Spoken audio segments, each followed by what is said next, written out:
Hey everyone, it's LS, and this is going to be the Lillia first impressions video. I have no idea what to expect. I did not know that this was coming out when it did. I am looking forward to seeing what the champion is all about. First impression on her aesthetics and, well, yeah, the character model and everything. I think she looks pretty cool, so I am looking forward to this. Okay. So, passive, Dream-Laden Bow. Lillia's abilities apply Dream Dust, dealing a portion of the target's maximum health as magic damage over a duration. So, okay, as soon as I read this, the fact that her abilities apply it is already really scary, and the fact that it's a percentage max HP makes me think that she's immediately going to be built tank, or off tank at the very least, unless her numbers are just super broken. So we just keep watching this. The ability range is pretty short, but not if she's a tank and not if she has high MMS, then this is actually going to be really fine. It looks like it's totally AoE, and so I wonder, because notice the target's maximum health. It doesn't say anything about champions or anything, so I imagine that this also works on monsters.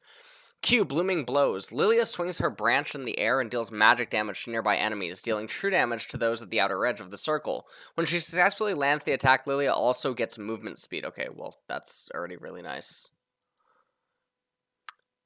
So, wait, was this not just the ability above?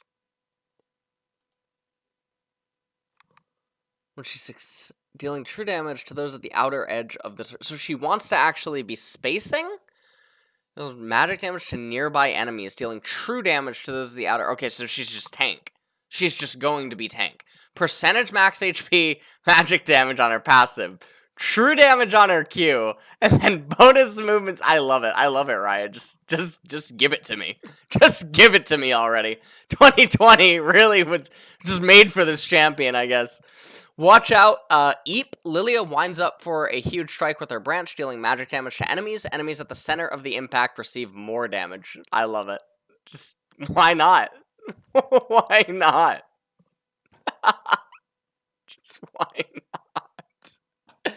So, again, enemies is the key word here, so it doesn't say champion. So, again, she does look like it will be a jungle. Mass AoE, movement speed boost, true damage, being able to be built tank. I mean, this kit is just so nice so far. This is so nice. And the visuals and everything, they're so pretty, so nice. Lillia lobs a Swirl Seed overhead, dealing magic damage to enemies and slowing them for a duration. If Lillia's Swirl Seed misses, it'll continue to roll until it hits an enemy or collides with terrain. And that's a very good gank setup. So, okay, slowing them for a duration. If it misses, it'll continue to roll until it hits an enemy or collides with... That is really, really scary. If it has infinite range on E, this also means that it can convert into poke or siege, and maybe in the later stages of the game, because again, her abilities, this is just... I just don't even... I love it. Tilting Lullaby. Lillia casts a lullaby over her enemies and those affected by her dream dust become increasingly slowed before falling asleep. Zoe, great. For a duration of time. When awakened by damage, enemies will take additional magic damage. I love it.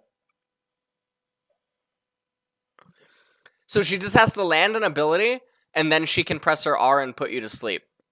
So it's Zoe on... Okay, I think we found Zoe's sister. Or Zoe finally got it on with Hecarim. I'm not, you know, Runeterra is becoming a very weird place. I, do not know what exactly is going on here. And as I get to the end of that joke, the face just really, I think, captures what's going on here. And honestly, this looks like Nocturne is trying to leave. This is obviously a very pretty skin, though. I really do like the skin. I'm surprised that she has 4 legs, though. So she's is it centaur? I thought she was only supposed to have 2 legs in the rumor, but very, very pretty champion overall. The abilities are super, super nuts, and I'm just trying to think, like, how is this gonna be balanced? I mean, I'm assuming that her ratio or her cooldowns have to be high in order to balance her or force her into CDR. However, I just can't understand. True damage on Q, percentage max health on passive. a long-range slow that can then convert into mid and late game, being able to siege and poke, and then a sleep on her R if she lands any ability is just so insane to me.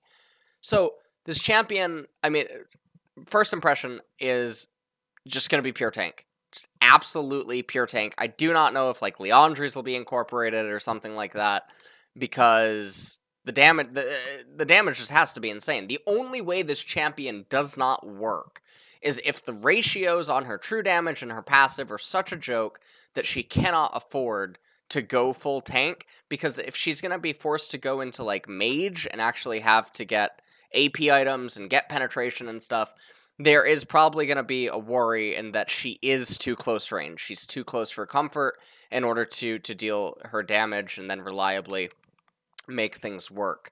But that aside, I think that the champion just is really good. It's making me think of a Magic version of Sett, in that it's a very simple kit that has very clear focus, and I really like that Riot's going this way. There's no super unique mechanics or anything like super surprising about her. She's very honest with her entire approach. She basically is telling you what she's going to do, and then she's going to do it. There doesn't seem to be any surprises or tricks, and so I imagine that'll make it very fun to play against her, unless, again, her numbers are completely bonkers, in which case it's not going to be fun to play against her, because she'll probably just be very oppressive. I'm excited that we're going to get another magic damage jungler, because a lot of them have obviously been lacking. However, I do think that her kit could maybe end up also going into support and then top lane.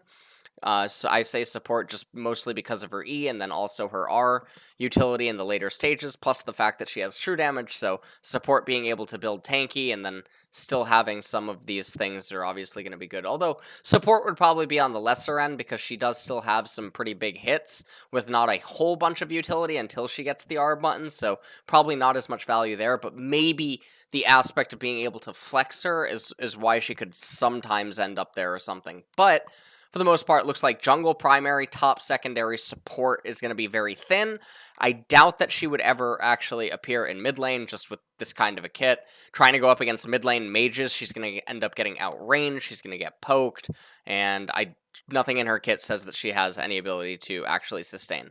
The movement speed thing is obviously really cool for top lane. Movement speed thing is cool for jungle, it's cool for support. All of this is just really good. Enemies at the center of the impact receive more damage. This is really good if she ever fights against melees up in top lane. There's a lot of synergy inside of her kit as well. You can already see some basic combos between her W, Q, and E. I just like it. This is a really good champion.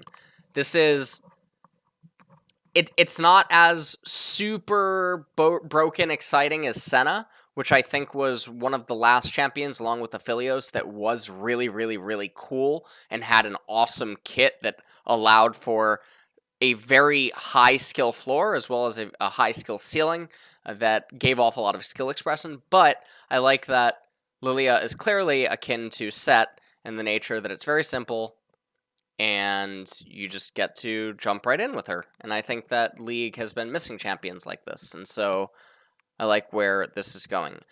I am going to be very sad, though, as I did see the Riot forum post or something stating that they wanted to make their release balance basically be around where they're going to end up, and so that makes me a little bit nervous. I could be completely wrong on that, something stated around Fiddlesticks, but if Lilia's cooldowns are going to be too high, this could cause a lot of problems for her kit and how she can actually itemize, like I already said. And then if her numbers are just too out of control, then with a kit like this, I think that you probably can't end up actually getting balanced. And thus she would fall into the void of being another Kassadin type champion, or Kassadin, if you want to call him like that or something. In that it's very, very hard to balance, and if she shows up in pro play or elite tier play, then she just gets nerfed into oblivion and relegated only to being a low MMR champion or something of that nature.